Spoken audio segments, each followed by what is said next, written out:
welcome back to my channel, and this is your year ahead reading for 2022.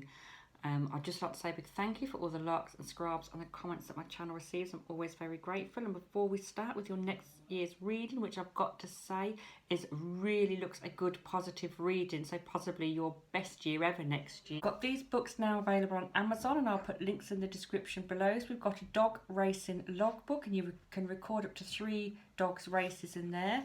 We've got a dad notebook, so plain pages and then little emojis at the bottom there. We've got a I am changing my life journal, so you can evaluate your life, and then there's pages with information onto all different areas of your life, like finance, exercise, there's a bucket list, there's boundaries, there's all sorts of things. So you go through the life journal, filling in what you want to do, obviously journaling away and putting your own thoughts and things in there, and then there's another evaluation further along to see if any areas that you've changed have worked. And then we've got a tarot journal. You've got some trigger word ideas for tarot, and then you've got some spread ideas, and then again some pages for you to journal away with your readings. Okay, Aries, so like I said, you've got a really positive year next year.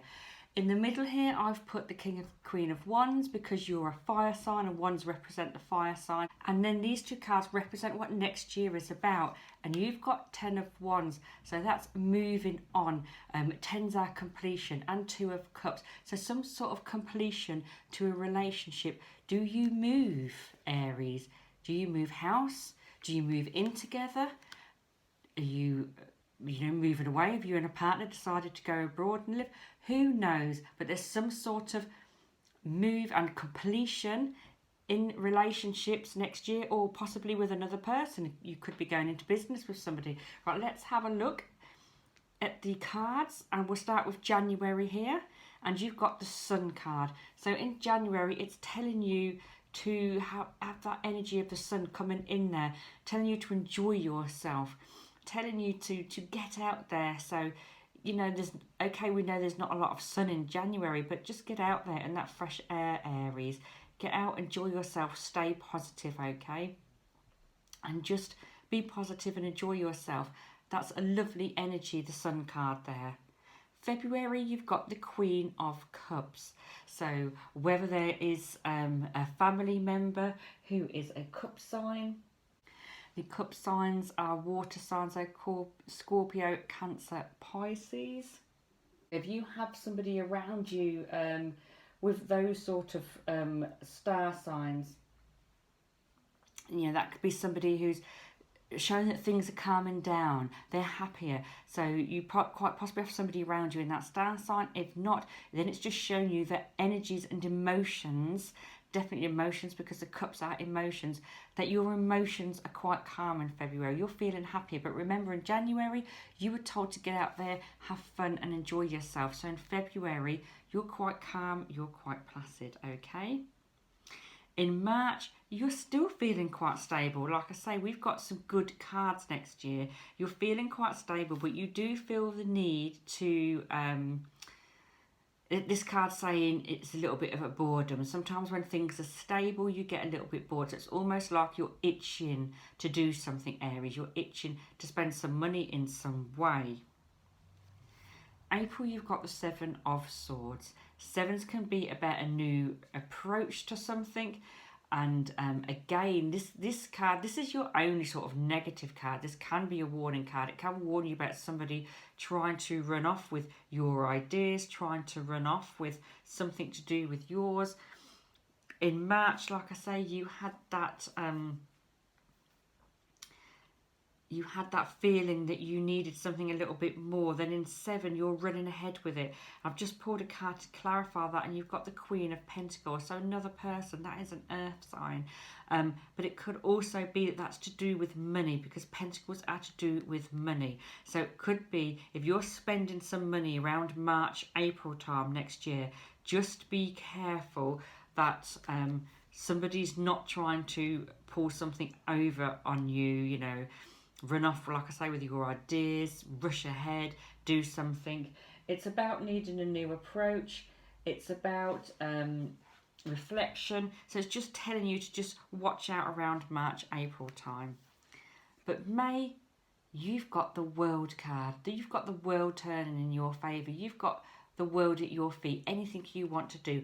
A lovely card there, Aries. So I don't think that's too much to worry about in March, April. Perhaps somebody's running ahead with ideas or something. But there's something sort of quick going on there in March, April to do with somebody else. But there's no negative cards around that. Like I say, it just all seems good. You've got the World card there in May. In June, you're looking ahead for your future. You're making future plans. You're advancing further ahead. So obviously, if these are plans that you've made here, you're taking the next steps in June. In July, there's some sort of family celebration, some sort of get together. So whether it's somebody's birthday or whether it's an anniversary or something like that, but there is something planned in July, some sort of family get together. Could even be with friends, but there is some sort of get together in July next year for you, Aries. In August, you're making a decision, okay? And this is a decision you're doing a lot of thinking about because this is a sword card. And sword cards, you've got lots of things going on in your minds. It's all to do with thoughts. In September, you've got the Queen of Swords. So again, this could be another person where you're thinking about, where this decision comes in, okay?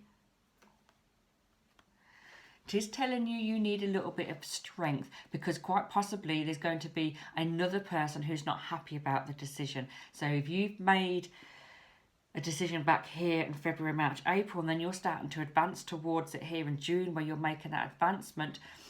July, you're having a get together. Do you tell people in the family what your plans are? And August, September, somebody's not too happy about it, but you're still going ahead. You just need that little bit of strength because a decision you've made, not everybody is happy about it. So whilst you may be, I feel the decisions you're making are to do with another person or a partner. So there could be somebody in your family not happy about the decisions that you're making, and they're going to let you know that in August and September. It could possibly be when you tell them about your plans. But you're still going ahead with it, I do feel. In October, you've got the Ace of Pentacles. You've got a new start regarding money. Is this a job? Did you change jobs? Did you tell your partner in August and September you're changing jobs? Did you need a little bit of strength for yourself because you're changing jobs? Who knows? But there's new money coming in October. Something to do with some changes that you made August and September, okay? But again, where we say it's all good, because November you've got that Justice card. When those scales come out, it's normally saying, you know, it comes out in your favour. So you do have the Justice card there. And in December, you got the Four of Swords. So everything's settling down again and it's time for a rest. Sometimes this can be a sign that you're getting over an illness. So there could be a slight illness for you in December, but I'm sure it's nothing to worry about because it looks like you're so busy throughout the year. You just tire yourself out in December. By the time December gets here, it's time for you to have a rest, Aries, okay? But there is a transition. There's a definite transition because you've got the Death card there in December. Obviously, if you're starting something new in October, and it goes in your favour in November, then you've moved on in December. You've made that transition. And I do believe the decision is here in August and September. So is that a new job for you? But this decision involves new money. Well, Aries, so you've got lots going on here. And we start off the year, like I say, real in a positive mood with that sun energy. February, you're still feeling quite calm.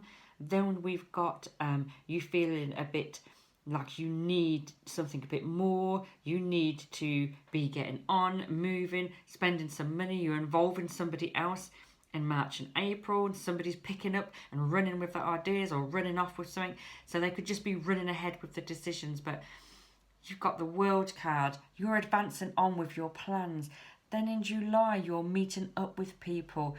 August and September, you're making a decision that somebody isn't going to be too happy about, but you're starting something new in October. You've got new money. November, you've got Justice. And December, you're resting because you're getting over that transition.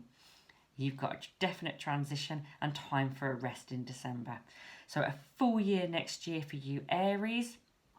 I do hope you've enjoyed your reading. Your November reading is already out. Remember the links in the description below for the books. I'll also put a link in the description below for my sister's channel, Mind's Eye and Inspiration, because she also releases monthly videos. And your December one obviously will be coming out in time for December. Thank you for watching, and I'll see you again soon.